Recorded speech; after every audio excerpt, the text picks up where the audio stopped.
সবাই তাহলে তো আইছে নাকি? হ্যাঁ সবাই আইছে। আচ্ছা মান্নান তুই প্রথমে শুরু কর দিন, কি হইছে বল। আসসালামু আলাইকুম।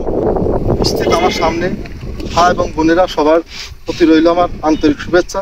পাশাপাশি আমার পাশে উপস্থিত অত্ত ইউনিয়নের একমাত্র করতে হবে না, মূল ঘটনা কি হইছে তাই বল। চেয়ারম্যান সাহেব, মূল ঘটনা হইল এই আমার এই যে পিছনে আমার ওয়াইফ আমার বউ, আল্লাহ যে ওর গায়ে কি শক্তি দেছে তা সেটা আমি বলবো না। আমার মতন 5-7টা পুরুষ ও উঠেই চালিয়ে দিতে পারে, কিন্তু শক্তি আল্লাহর দান, জাহিল করা যাবে না। এটা মানুষের উপরে আল্লাহর রহমত।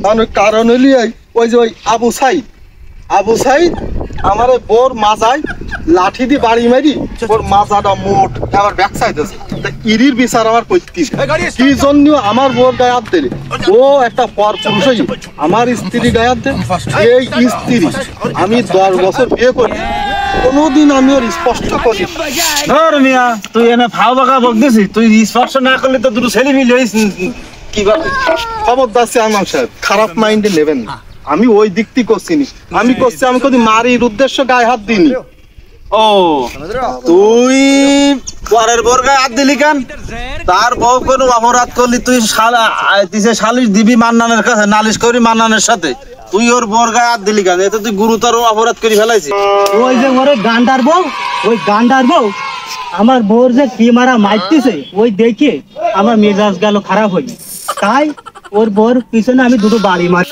আচ্ছা তোরা এবার বয়, আমি তো জটিল কেস, আমি যেটা বলি বিচার আমি করে দিচ্ছি শোন। এ তো জটিল কেস, তোরা দুইজনে তুই কি বউ গিয়ে আজকে রাত্রি আমার কাছে রাখি যা, আমি সারা রাত উকির সাথে একটু শালা পরামর্শ করি, তারপরে বিচারের রায় আমি কাল সকালে দিয়ে দেবো।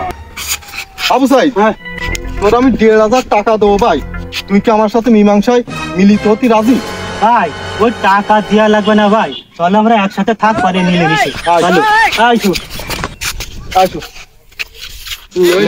আইসো আইসো।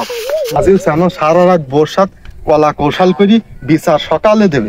আমরা বউ সারা একটা থাকতে পারিনি, আমাকে বউ নি বিচার শালা ওনে কান ফাড়াই দি। এই কাদের ওরা কি কিছু আমার বললো? চেয়ারম্যান সাহেব আপনি একটু সম্মান করলো, তাহলে বুঝতে পারছিস সালিশ কে করতে হয়? বুঝতে পারছি চেয়ারম্যান সাহেব।